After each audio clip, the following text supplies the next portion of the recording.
Holiness to the Lord. On the day of her baby's dedication, the first-time mother was told by one of the invited guests that the baby had too many layers of clothes on and could get sick for being too hot. The mother took off some of the baby's clothes. Soon, another guest told the mother that the baby didn't have enough clothes on and could get sick for being too exposed. The mother put some more clothes on the baby.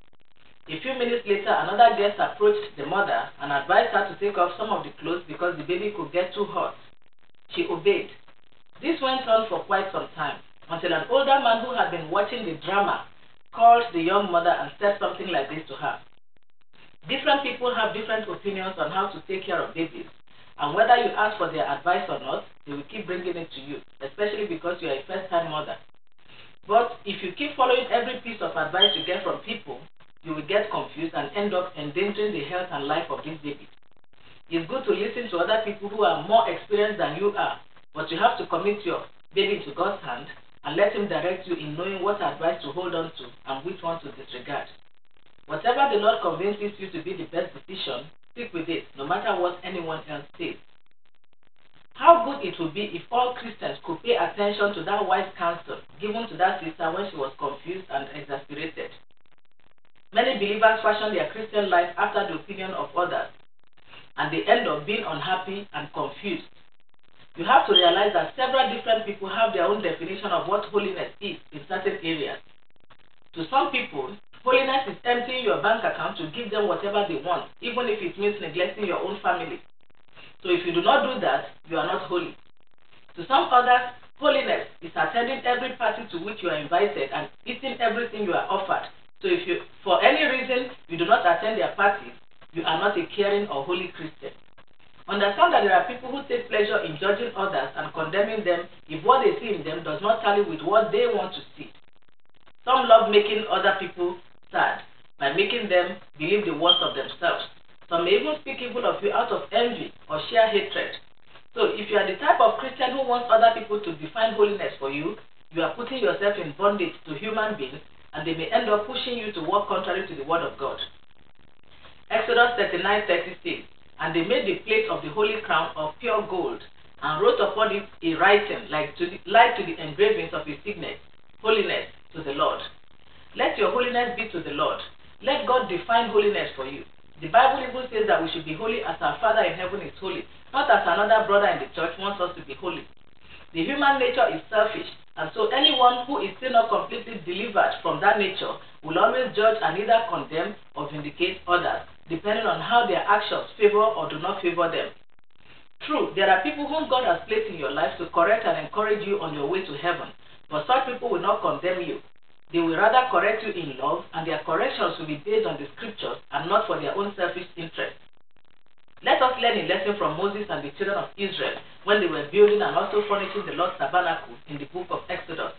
Exodus 39 verses 1, 5, 7, 21, 26, 29, 31, 32, 42, and 43.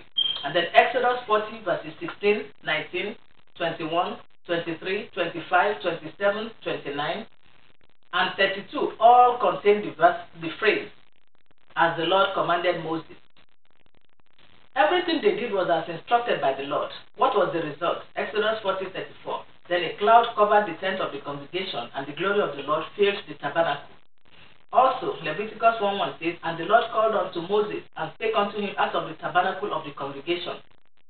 When you fashion your life after God's word, and allow God himself to be the one directing your footsteps, your life will be pleasing to God, and so he will make you his dwelling place. His glory will fill you, and of course, when God's presence fills you, you know that fullness of joy and everlasting pleasures shall be your portion. But when you allow men to lead you, you end up a confused and unhappy person, because different people will give you different opinions, some from selfish hearts, and some from hearts that do not know any better. Practicing holiness to the Lord brings us again to the issue of spending quality time studying the scriptures. If you don't know the word of God, you cannot know how to please him. If you fill yourself with God's word, you know what he expects of you, and as you abide by it, you are pleasing him. And if there is anyone who does not like it, you owe him or her no apology. Also, as you study the scriptures, God fills you more and more with his spirit. The Holy Spirit will speak to you on how to conduct yourself, and once you are sure of what you have received from the Holy Spirit, you stick with it. And again, no apology to anyone who is not happy about it. The Bible says in Proverbs 29:26, every man's judgment cometh from the Lord. If your life is pleasing to the one who alone has the power to judge you, you don't have to bother yourself about the opinion of other people around you. Have you been practicing holiness unto men? Stop. Don't submit yourself anymore to man's judgment. Paul said in 1 Corinthians 4, 3 and 4, but with me it is a very small thing that I should be judged of you or of man's judgment. Yea, I judge not my own self, but he that judgeth me is the Lord. Let us find out from the scriptures what God expects of us and make every effort by his grace to live according to his word. Then we should constantly find out from the Holy Spirit how we are doing and allow him to point out to us any areas where we are lacking. Sometimes he speaks to us directly to correct us. Other times he may choose to speak to us through someone else. But if we stay close enough to him, we'll be able to differentiate between somebody who is speaking to us by the Holy Spirit and somebody who is not. Holiness to the Lord. Let this be your goal. May the Lord help us in Jesus' name. Amen.